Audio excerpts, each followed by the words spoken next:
So let us first introduce what is graphene. So you know that carbon जो nature में different forms में exist करता है, ठीक है, वेरियस एलोट्रोप्स है कार्बन के।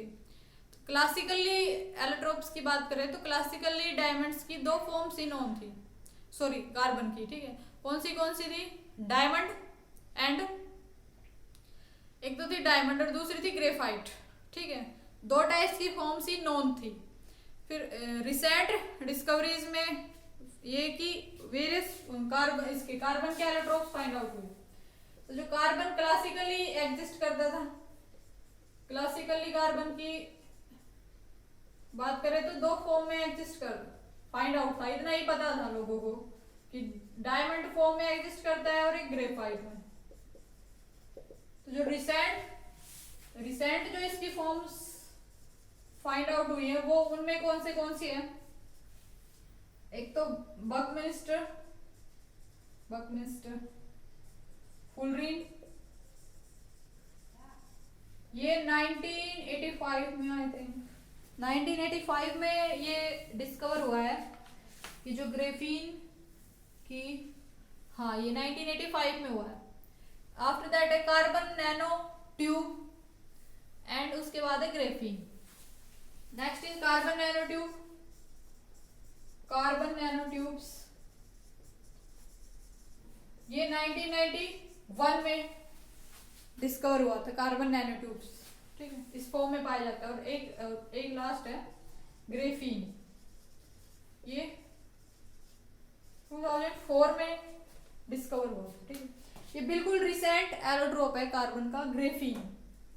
तो हम बात करने जा रहे हैं कि ग्रेफीन की क्या स्ट्रक्चर होती है, ठीक है, किस तरह की स्ट्रक्चर ग्रेफीन पजेस करता है।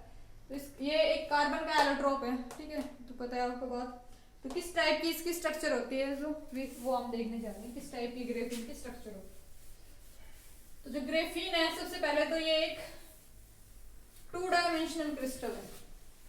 तो पहली इसकी खासियत है, ये कैसे स्ट्रक्चर है? 2D स्ट्रक्चर है।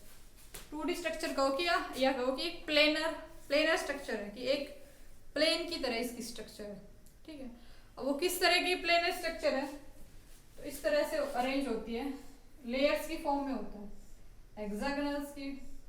हेक्सागन की फॉर्म्स में लेयर होती है ग्रेफीन की स्ट्रक्चर, और हर लेयर पे, हर इसके उस पे एज पे कार्बन एटम होता है। कि कार्बन का एलोट्रोप है तो कार्बन एटम्स होंगे ऑब्वियसली, तो कार्बन एटम होता है इसमें इस तरह से।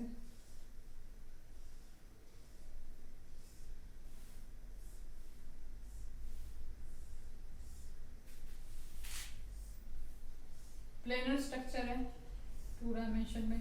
2 पैरामीटर्स ही आपको बताने पड़ेंगे, ए और बी।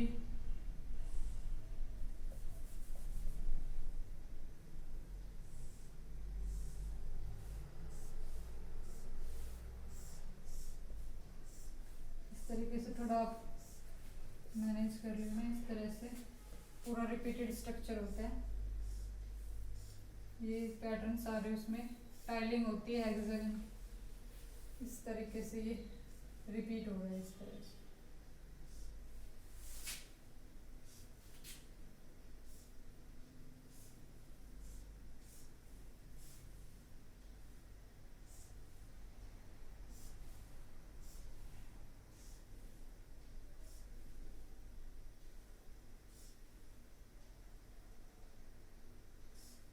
इस तरीके से स्ट्रक्चर होते, ठीक है।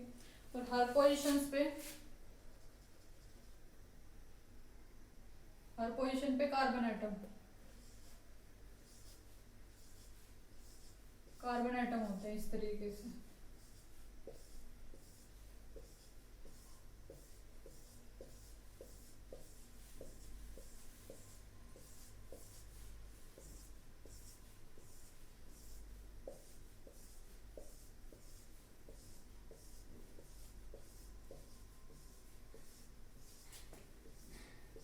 इस तरह से कार्बन एटम्स होते हैं, ठीक है।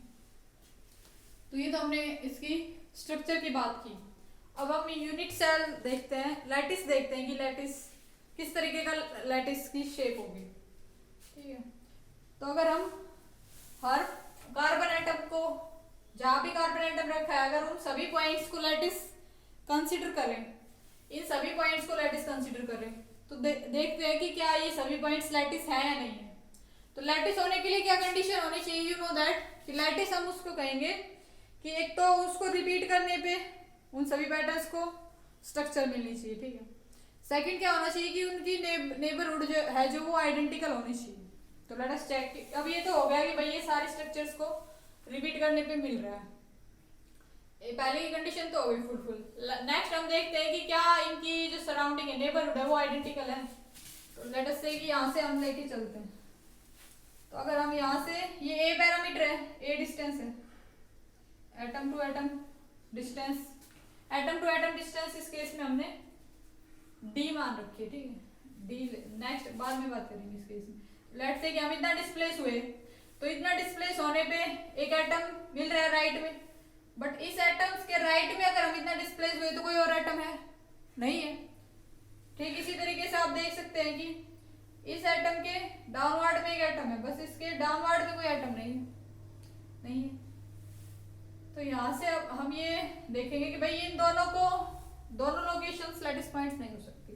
अब देखो इसके इस लेफ्ट में है एक पॉइंट, बट इसके लेफ्ट में नहीं है, बट इसके लेफ्ट में है, इसके में नहीं है, इसके में है।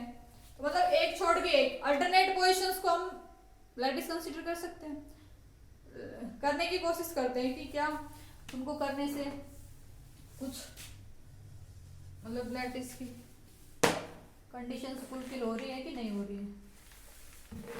ठीक, अल्टरनेट पोजीशंस को हम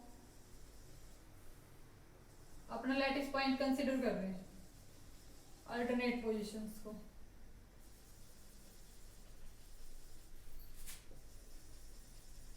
ये लैटिस पॉइंट कंसीडर कर लिया हमने।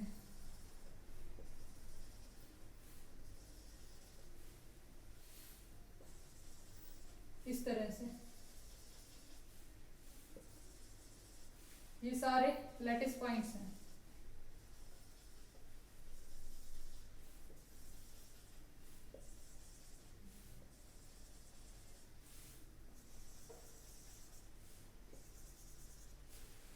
क्लियर, तो ये सारे लैटिस पॉइंट्स हैं। अब देखिए, अगर हम इस लैटिस पॉइंट पे ये दोनों एटम कंसीडर करें, तो क्या हमारे पास ये सिचुएशन है लैटिस जैसी, जैसे कि हम कहें कि इस पे 2 एटम बेसिस है, इस तरीके से, इस तरीके से। तो आप पाएंगे कि भाई सभी के लिए सिचुएशन आइडेंटिकल है। ठीक है, तो जो ये हमने चूज किया है ये लैटिस पॉइंट है, इसके ऊपर ये दोनों एटम्स रखे हुए हैं, तो एक लैटिस पॉइंट पे 2 एटम बेसिस है। ठीक है, तो हम लैटिस क्या होगा इस केस में, अब देखिए लैटिस सिंपली ये होगा, इन पॉइंट्स को ज्वाइन करने पे ये, तो ये 2D में कौन सा लैटिस है, लैटिस पैरामीटर्स ये A और ये B is also equal to A and this is 120 degree.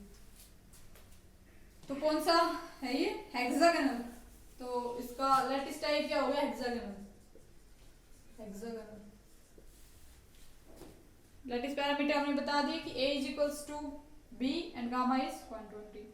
अब हम इसमें एनिफेक्टिव की बात करते हैं। ठीक है, कन्वेंशनल यूनिट सेल क्या होगी इस केस में, कन्वेंशनल यूनिट सेल तो हेक्सागन ही होगी। इस तरीके से इन सभी लैटिस पॉइंट्स को मिलाएं तो ये हेक्सागन फॉर्म हो रही है, तो कन्वेंशनल यूनिट सेल तो हेक्सागन ही है, हेक्सागन। क्लियर है, एनिफेक्टिव कन्वेंशनल में देख लो, पहले एनिफेक्टिव हम प्रिमिटिव में देख लेते